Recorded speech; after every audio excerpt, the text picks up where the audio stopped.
thinking back, I would almost say that the starting place was my two grandmothers. One grandmother, they both had diabetes. The one grandmother also had developed dementia. She lived to be about 90.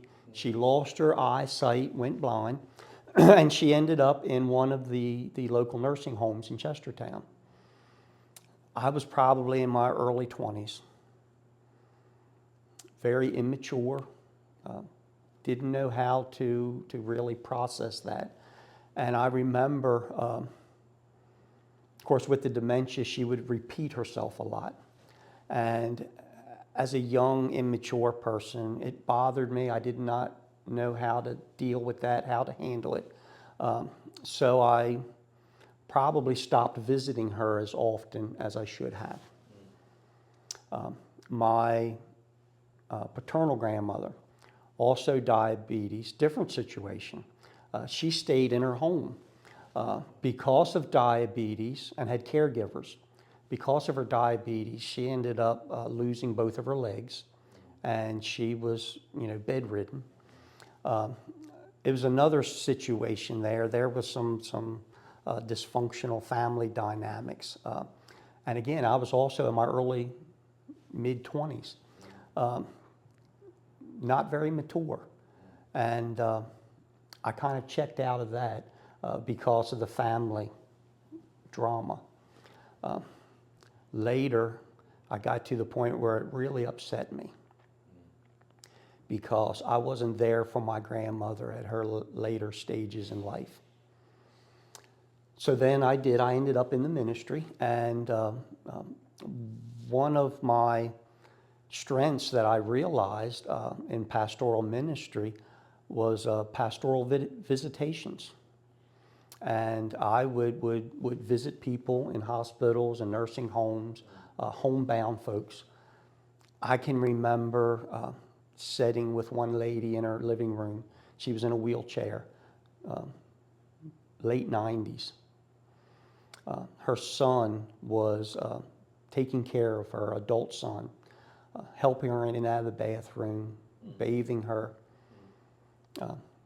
One visit, she was in tears, asking why she couldn't just die because she didn't feel like she had anything to live for. In my first appointment in Fairleigh, I had an opportunity to enroll in a program that was entitled Clinical Pastoral Education. So I took a unit of CPE. And part of that work, I was doing visits and some volunteer chaplains work in the hospital. And at that time, that's when University of Maryland had bought the hospital in Chestertown. They also bought the nursing home. Used to be Magnolia Hall. This happens to be the same nursing home that my grandmother was in. So I ended up requesting to do my volunteer chaplain work in the nursing home. I think that was a formational experience because I noticed in there were two types of residents. There was a group of folks in there who were absolutely making the best of their situation. I can think of one resident that when he would get up in the morning, they would help him in his wheelchair. And then he would go to door in the nursing home, checking in on his friends. There were also residents in there that were, for lack of a better term, were simply checked out. The situation that they were in, they wouldn't get out of bed, they wouldn't participate. You couldn't even really start a conversation with them. So when I was doing this work, I happened one time to share this with my wife. And my wife, she kind of had the sentiment, I never want to go into a nursing home. And I remember I made the comment to her one time. And I said, you know, we may not have a choice on what happens to us. And this is what I told her. I said, all I can say is, if it comes to the point in my life if I end up in a nursing home, I hope that I can do it with the courage and the dignity that I have seen in some of these folks that I have visited. So I think the whole part of visiting seniors, I think it found a place in my heart. Yeah. And then when one thing led to the other, and I ended up now in this role as executive director of Upper Shore Aging, and we have 30-some programs, and I'm still learning these programs, don't quite understand them all.